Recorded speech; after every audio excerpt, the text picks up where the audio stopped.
Davis. 3-5-1 for Youngstown State. 5-7-0 for Toledo. Top half of the fourth inning here at Scott Park. It's the end of the day for Jacob Youngpeter. It's another freshman who takes over for him, the right-hander Bryce Davis from Rockford, Ohio. Big guy, 6'3", 210. This is his 15th appearance. He's thrown 24 innings. He's given up 18 hits, 12 earned runs. His issue has been walks. Strikeout numbers are good. He has struck out 32 in those 24 innings, but he has walked 34, an ERA of 4.50.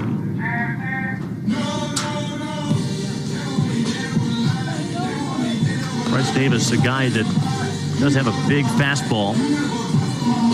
Can routinely pitch in the mid-90s. He's really dialed in. We're told he can hit 97. For Youngstown State, number 13. And if you can throw a fastball that hard in the college game and command it, you can write your own ticket. Bottom third in the order to face him here: Caruso, Nebraska, and Charles. Right down the middle for a strike.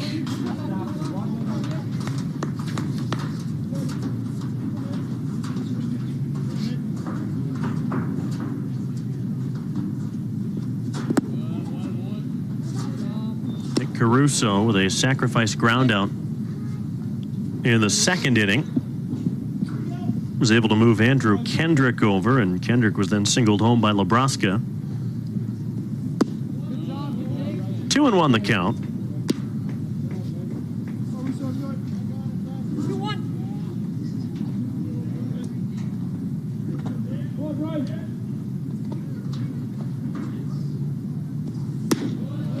Up at the letters, 3-1.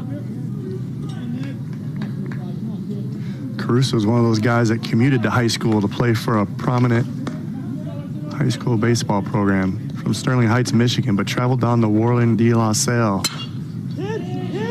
Great program in just about every sport, come to think of it. Absolutely. That drops in no man's land between Myers at short and Adolph in center. A leadoff hit for Caruso. And it hit the ground and just stuck like it found a clay pocket.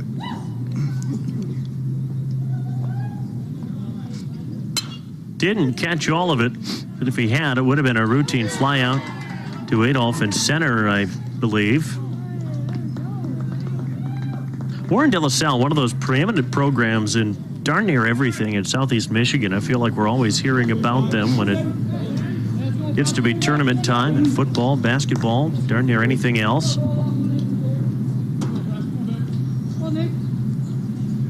Nick Nebraska, the DH. RBI single, first time up. Takes a strike from Davis.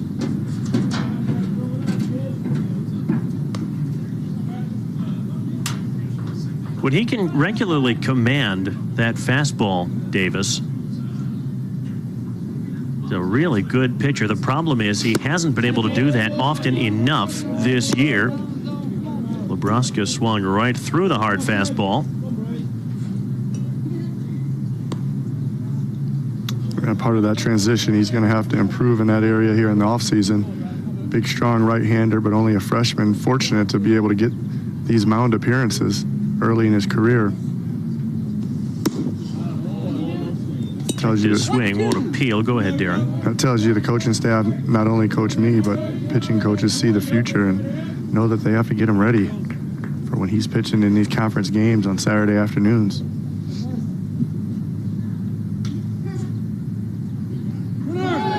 Runner off of the pitch. There's the throw from Tipton. Tag not in time. Nebraska strikes out. Yeah, not quite enough juice on that throw. He got it off in time. It just didn't have enough power to get it there in time. Number 15, Webb Charles.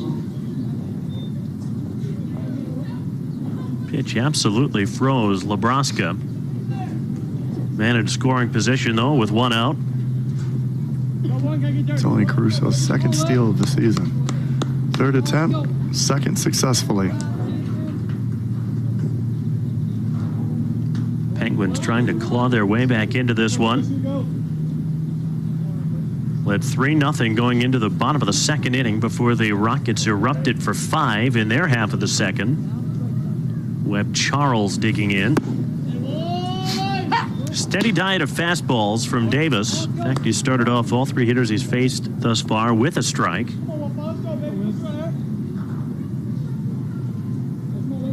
Jacob Youngpeter, the Toledo starter, struck him out in the second inning.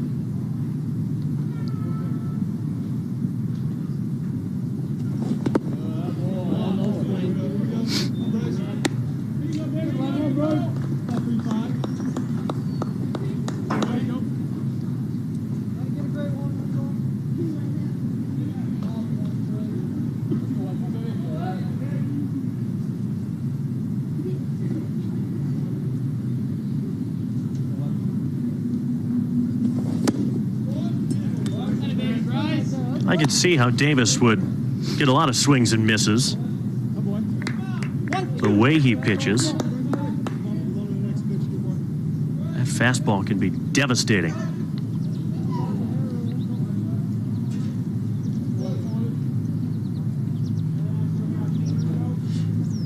Long look in from Bryce Davis.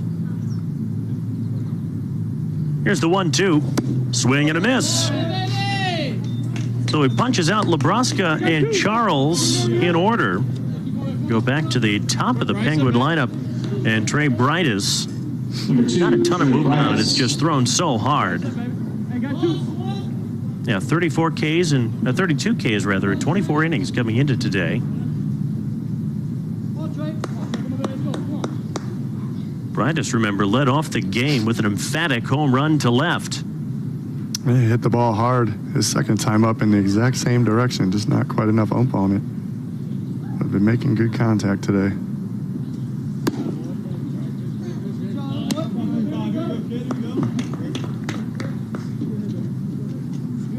Any program, especially in the situation that Youngstown State is in, where you have 23 new players in a season and just 4 seniors, you need those seniors to play not just critical roles on the field, but in the dugout as well, and in practice. You need to be a leader, and Trey Bryce has really embraced that.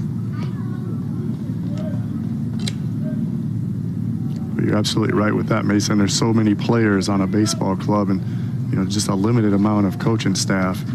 You got to be a self-coached, self-led organization if you're going to, really have success in the long run throughout the heart of a season.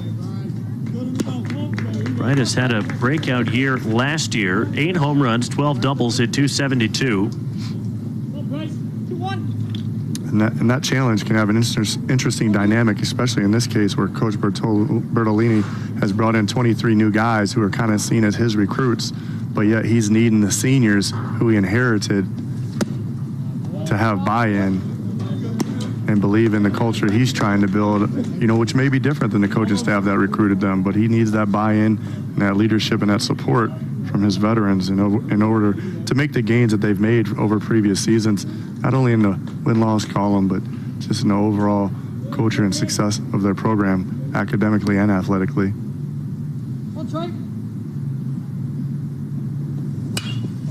That's fouled back. And a little bit closer to home here in Toledo, we've seen that with the Toledo softball program. Kristen Butler, now in her 4th year as Rocket softball head coach. And this year, a team with just 2 seniors against 9 freshmen. A team that was picked 5th in the MAC West preseason poll. In the end, won a MAC West co-championship. They'll be the number 3 seed in the MAC tournament in Akron that starts later this week. 3-2 pitch, called, 3rd strike. Bryce was on his way down to first base. Home plate umpire said, no, back to the dugout, son. Bryce Davis, really good inning. He strikes out the side after giving up a leadoff single to Nick Caruso.